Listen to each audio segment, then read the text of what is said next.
Right now, Pittsburgh's best sports show is about to begin. Call us or tweet us. We've got things to talk about on the Ireland Contracting Nightly Sports Call. Good evening, everyone. This is Bob Pompeani. Thank you for joining us on the Ireland Contracting Nightly Sports Call. Let it snow, let it snow, let it snow. Never let it stop snowing. That's what's going on in Buffalo right now. It's been snowing since yesterday. It hasn't stopped. It's only intensified.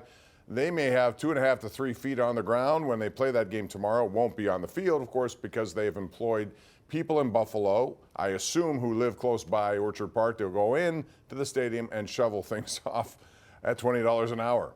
So a lot of people have done that, so I would imagine that the field is still going to be snow covered, but the seats will be okay. It's going to be frigid, and the Steelers will play.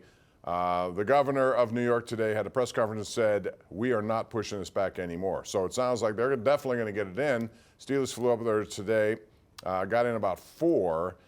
You saw Rich's report there. So they're there, ready to go, and we'll see what happens a day later. 4:30, you'll see it on KDKA-TV. We got you covered before the game and after the game on KDK Plus right here. In the meantime, I'd like to hear from you tonight about what you think of the possibility here, the Steelers becoming a 7 seed to win. We saw one today when Green Bay, a 7 seed, does a number on Dallas. And Dallas at home had been really difficult to beat. In fact, they seldom trailed. I think all season long they trailed at home for like only 20 minutes. Well, they trailed the entire first quarter in this game today. Green Bay did exactly what the Steelers need to do tomorrow. That is, they won the coin toss. They did not defer. They said, we want the ball. Jordan Love and company went right down the field and turned it into a touchdown. 75 yards, 12 plays. They consumed over 7.5 minutes.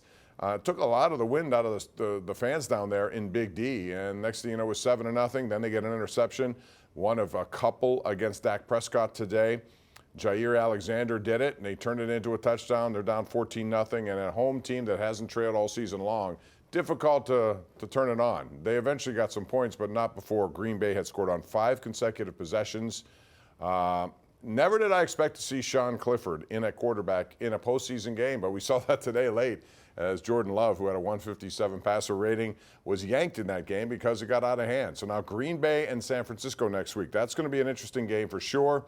I think Matt LaFleur knows how to diagram. He knows how to scheme. He also has very young team, man. I never, when Jordan Love was taken number 1 as a first rounder with Aaron Rodgers still there, I actually thought it was a mistake only because they needed some help, and Rodgers wanted help.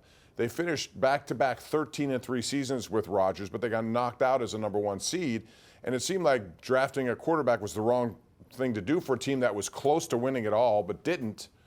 As it turns out now, they knew what they were doing, and Green Bay and Matt LaFleur have developed not only him, but they have 3 receivers, 2 of whom are rookies. The other was a 4th-round pick last year in Romeo Doubs.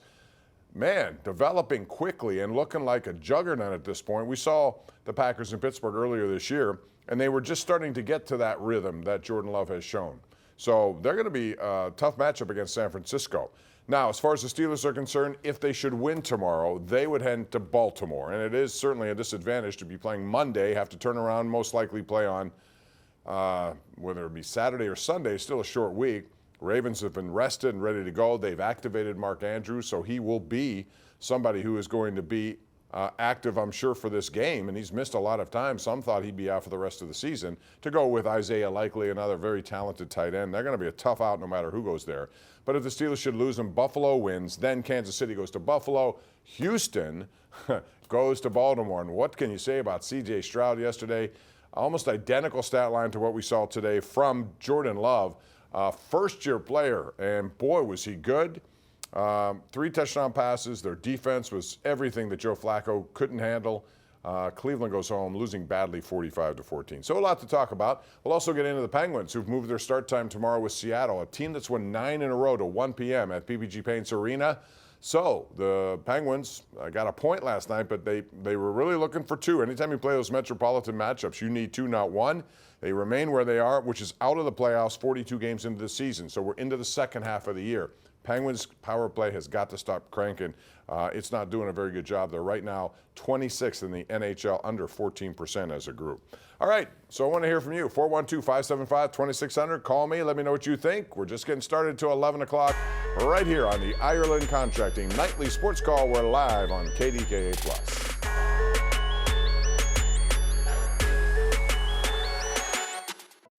Our GMC Sierra tweet of the night comes from the NFL, and this is really remarkable. Yesterday, C.J. Stroud led a rout of Cleveland. Today, Jordan Love led a rout against Dallas. And look at these numbers, almost identical, 16 of 21 each. Stroud had 2 more passing yards. Both had 3 touchdowns. Same identical passer rating of 157.2. Young quarterbacks, both very good ones. You know, again, Jordan Love had been there for several years waiting for his chance. He finally got it. And how about the succession? You know, we in Pittsburgh talk about the coaching stability here. How about going from Brett Favre to Aaron Rodgers and now this kid who looks like he is certainly a keeper and developed more quickly than I thought he would in his first year as a starter. But, man, he's learned a lot on the job and putting it into play.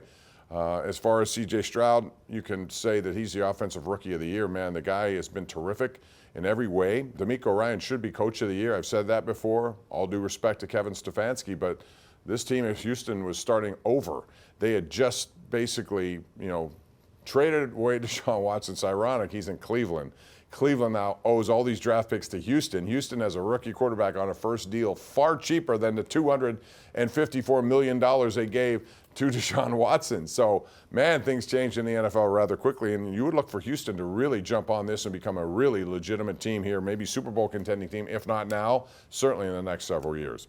All right, want to hear from you. 412-575-2600. I know there's a good game going on between the Lions, who are really good at home, and we'll see if they can stand the test of Matt Stafford going back to Ford Field, and the Rams. But if you're switching around, you want to call and air your opinions, let me know. Dan in Moon Township has done that. He's our first caller tonight. Hey, Dan. Oh, good evening, Bob. Thanks for taking my call. Sure. I have a cottage up in Edinburgh, and I got to watch a lot of Buffalo games this year. Mm-hmm. That's generally what you see up there. And one of my concerns about the game is Stephon Diggs. And, you know, he's one of the best receivers in the NFL. But he kind of reminds me of the relationship that Ben used to have with Brown. He kind of has that with Allen. He runs a great route, but he comes back and helps his quarterback when he needs it. And I just wonder, probably Joey Porter's going to cover him, but I think he's going to be a problem. Yeah, you know, Dan, the thing about it, they're not going to have Gabe Davis, who is really a deep threat for them. So he's out with injury. But, yeah, I would imagine Joey Porter's going to be on him. And I wonder how many times they're actually going to pass the ball. Josh Allen's arm has been good. I look back at the stats of the game they played. You might remember that Wind Bowl on a very wintry night against New England back in 2021, I think it was, when Mac Jones only threw the ball 3 times total in the game, 2 for 3. Well, Josh Allen, he threw the ball 15 times. I think he was 10 of 15. He wasn't afraid to throw it. He has the arm speed that cut through the wind. You know, I don't know how much wind there's going to be, but there's going to be snow. It's going to be slippery. I think offensive players have an advantage over defensive players with traction. So, you know, the Steelers are going to have to pick their spots. They're going to have to make some plays down the field. Hopefully not a lot, but if it's required, then you got to do it. The run game has carried them. Mason Rudolph has made it easier on the run game because of the fact that he has brought defenders out of the box. They have to respect the deep ball, the one-on-one game down the field, and so one helps the other. But, yeah, I agree with that. I think it's going to be an interesting matchup to see what happens with him, but it helps not having Gabe Davis. They do have 2 outstanding tight ends. And I think Dalton Kincaid and Dawson Knox are more than capable of doing damage in the middle of the field of the Steelers. Dave in Brownsville is on the line right now. Thank you for joining us here on the Ireland Contracting Nightly Sports Call. Dave, what's up? Yeah, I've noticed something about the Penguins. What's happening over and over again, that other teams are, they're, you know, with the breakaways, plus they're getting set up, and when they get the power play, they keep passing, and the Penguins keep passing and passing and passing. They need to shoot more. Well, there's no question. The problem when you have a talented group like this, and when you keep them together, as long as they've been together, you know, they all believe they're going to make the perfect pass, the perfect play, and you really don't have to do that on a power play. What you have to do, you have a man advantage, is get pucks close to the net, break down the defense, get some consternation in front of the goaltender so you take his eyes away, and also get in his grill a little bit. Put somebody out there in front. Now, Jake Gensel, I give a lot of credit to, because for as small as he is, comparatively, he's got a big heart and big you-know-what. He goes in there and he's willing to mix it up, and he gets a lot of action down there. But they need bigger bodies there too. You know, Jeff Carter was used after they went, I think it was 0 for 30, that streak. They put him there, and he had an impact. They got to change personnel and also strategy on the power play. They can't be where they are. They're, again, under 14% and 26th in the NHL. They got to be better than that if they're going to have a hope of doing anything. That's where they lie. And if you look at their numbers 5-on-5, very solid numbers 5-on-5. And you would think with a power play capable of doing what it's capable of doing that they'd be in a much better spot. It also translates to overtime. They don't seem to have a good strategy in overtime.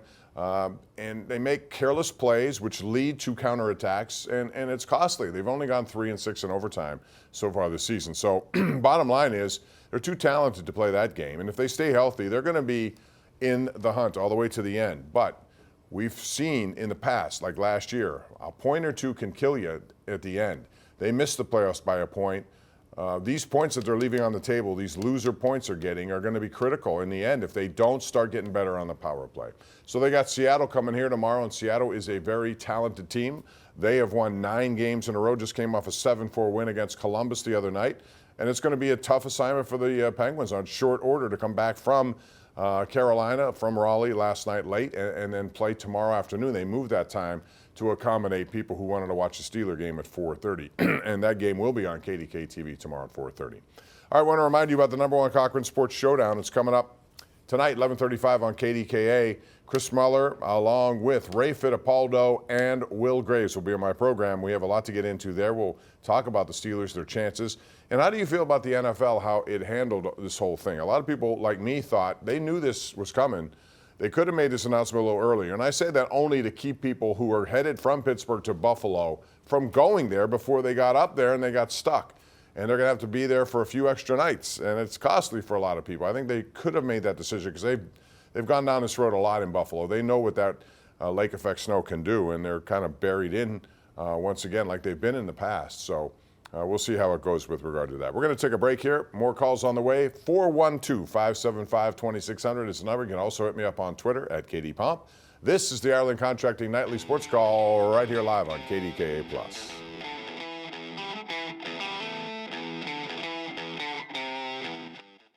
It's interesting how things have developed in college football and how coaches get jobs rather quickly. And it's, I remember the days when, okay, there's an opening at a prominent school and we're going to do a nationwide search. It takes 3 weeks. You put together a staff, you bring in a consulting firm and interview a lot of people. Well, those days are gone, just like everything else is gone in the NCAA. Washington today hired Jed Fish away from Arizona. He's their new head coach. A day after their head coach decides to go to Alabama, a few days after Nick Saban decided to retire. So it didn't take long for all this to happen. And you wonder how it happened so quickly. There are so many qualified coaches out there, and I'm not saying Jalen DeBoer is a really good coach. Everywhere he's been successful. But this is a different sort of atmosphere down in Tuscaloosa, Alabama. I mean, they expect a national championship every single year. You got to be in that game. Now, next year will be a little easier because 12 teams will make it, which I think helps a lot of teams and a lot of conferences. But the bottom line is he's jumping into something that, listen, the money is so great, you take it. What the heck? But I always thought that you wanted to be the guy who followed the legend, not the immediate guy. And we'll see if he can handle it down there. Now, with the transfer portal being what it is, I would expect that he has a lot of people in Washington Huskies who may make the transfer there if they want to. I know Colorado's snooping around for a lot of players. Shadur Sanders has gone on Twitter and pretty much offered it up. Things have changed so much.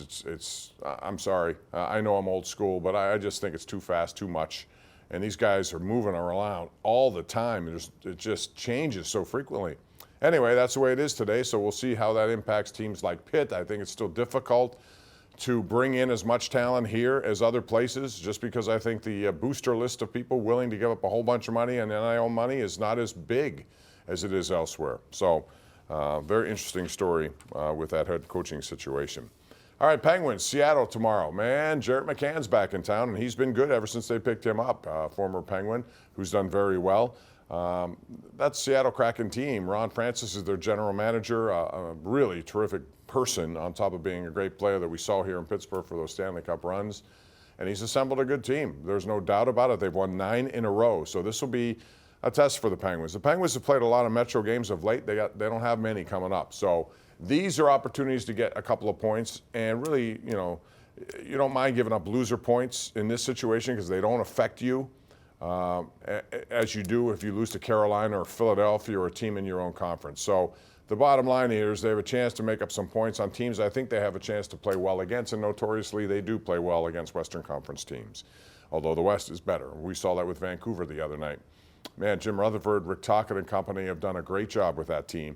Don't be surprised if the Canucks are in the Stanley Cup final. They're that good. Their top line is just as good as any right now in hockey. I mean, they're playing at a ridiculous rate. They just won 5 in a row on the road. They won all 3 stops in New York, New Jersey, and here in Pittsburgh, and they beat Buffalo yesterday 1-0, and they have one more game before they return home, and they are on fire in the Western Conference. All right, that's going to do it for us tonight. Thanks for watching. I know there's a good game on, and you're probably watching that, so I probably am talking to myself quite a bit, but that's okay. We fill the time as best we can. 412-575-2600 is the number every night. Mark it down, call. Love to talk to you tomorrow night after this game. I'm sure you have a lot of opinions. It's either going to be the end of another season and one and done for the Steelers, or they will be talking about a trip to Baltimore and success they've had against the Ravens, already beaten them twice this year. Can they do it again if they get the chance? I know Baltimore probably doesn't want the matchup, although would they rather have the Steelers or would they rather have Houston and this C.J. Stroud-led team? Because that team is legitimate right now, and they got some really good players on both sides of the ball. But I don't think they want to see the Steelers, do you? Let me know tomorrow. Call here after the game at 10:35. And that's going to do it for me. I'm Bob Pompeani. Have a good night. We'll see you on KDKA Sports at 11 o'clock, followed by the #1 Cochran Sports Showdown at 11:35. Have a good evening, everyone, and we'll see you tomorrow after the game. Steelers and Bills, 4:30 on KDKA. Good night.